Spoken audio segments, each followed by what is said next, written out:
2,000 years later.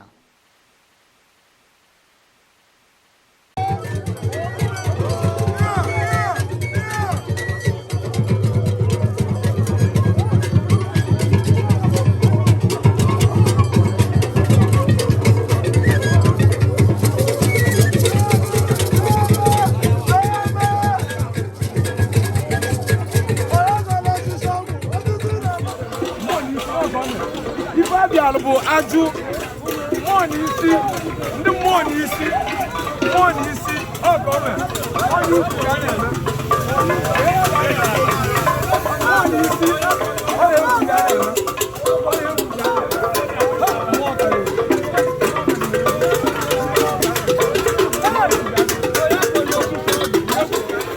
Ajụ festival ọkwa Ajụ ka a na-akpụ ya nna Ajụ festival ndị Udi na-eme na befa obi na gudi ka anyị nọ tata so ka anyị gbara ruo n'ama ebe ọ na-eme ka anyị fie ọfụma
eze ndị Igbo n'ọjọ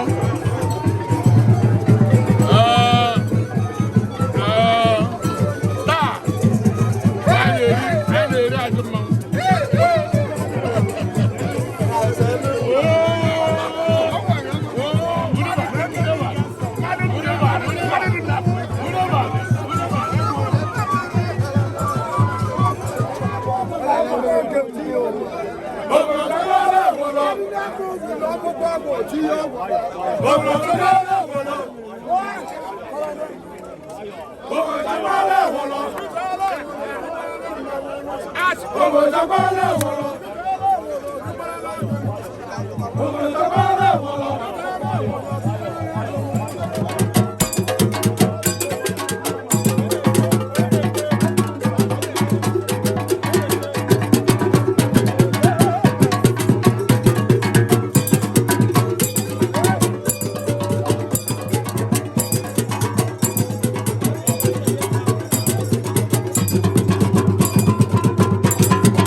love what you saw.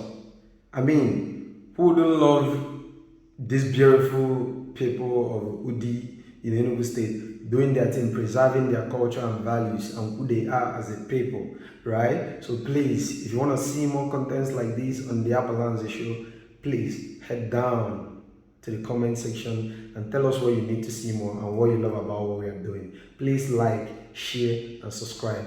We got more coming for you, right? The beautiful people of Udi people, tag them on this post, share this post. Thanks a lot.